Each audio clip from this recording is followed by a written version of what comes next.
Here's a question. How important is it for a brand to educate consumers about what they do? And what then are the inherent advantages of a strategic campaign in that respect? We're going to talk now to Charlene Lackay, Head of External Communications and CSI at the big Momentum Financial Services Group. Welcome. Thanks very much for talking to us. You've got something called the Consumer Education Campaign. In a nutshell, what is it? I think the Consumer Education Campaign, in a nutshell, is Momentum's response to the need that we saw for South Africans to become financially literate or just become more financially capable.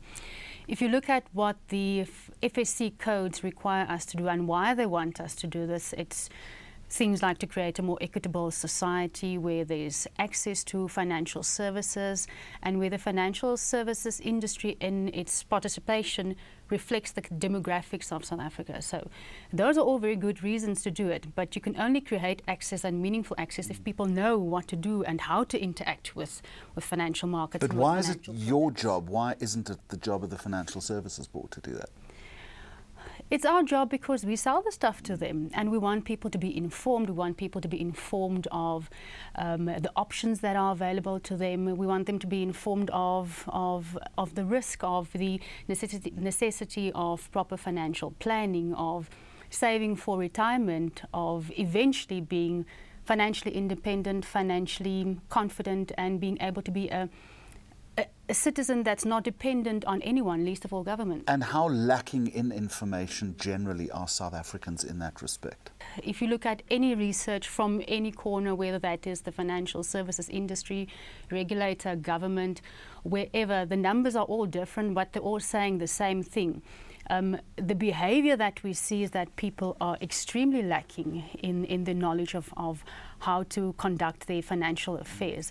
Otherwise, we wouldn't have a debt-to-income ratio, which is sitting where it's sitting. We wouldn't have people relinquishing policies because they want to keep their capital flow going.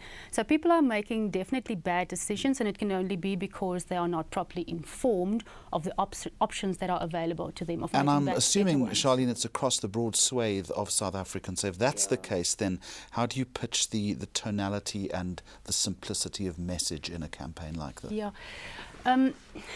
I think the key word there is fun, maybe two keywords, fun and innovation.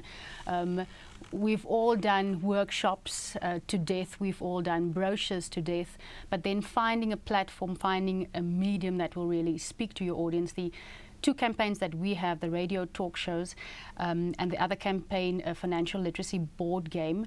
The board game pitched at high school students, so in their language, topics that are relevant to them. And you're starting early there. And you're starting early, because that's the other thing. Not to saying that the older generation is the lost generation, but what research also shows us is by the time that young people enter the job market, they've got no clue.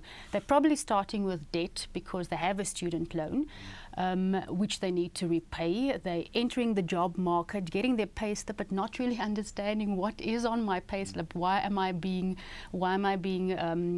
taxed? Why is tax deductions going down? So just understanding my financial environment, that's a big thing. And if we can start them early, yes, we have a better chance. The campaign's been running for a while. What sort of measurable success have you had in that respect? The campaign still needs to run its course over the next 9 weeks, but in terms of the radio talk shows, for example, coupled with that are listeners' clubs. So that's a very difficult thing. If you go into communities and say, you've heard this on your community radio station, if you want to know more, come join us at the Civic Centre. And you don't think it's going to happen, but it's happening. People are pitching, so people want to know. So there's a hunger for that information. There's a hunger for that information. In one area, we are actually running ahead of schedule because people are pitching twice a week. We were banking on once a week. So there's definitely a need for it. People want to know. People want to empower themselves. For a brand that wants to embark on a strategy like this, where have you had difficulties? Where would you recalibrate? Where would you retweak in the future? The one thing that we would do differently is allow for more time, I suppose, to test and retest. We've tested the board game several times before taking it out into the schools, but still we find that there are things that we could have done better. We've done the radio talk shows and revisited the themes, the material, what we need to talk about, how we're going to talk about, which case studies to include.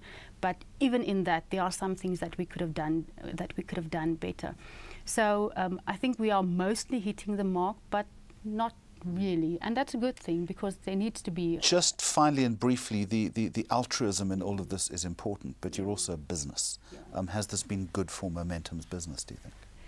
This is the second year that Momentum is running a consumer education campaign such as these, and I suppose the true effect of this you'll see in a couple of years' time. But I don't think, whether there's direct business benefit for Momentum or not. It's any financial services industry player. Actually, we don't have a choice in the matter. So it would be an upside, but it's not the primary intention. It's not the primary. It's not the primary.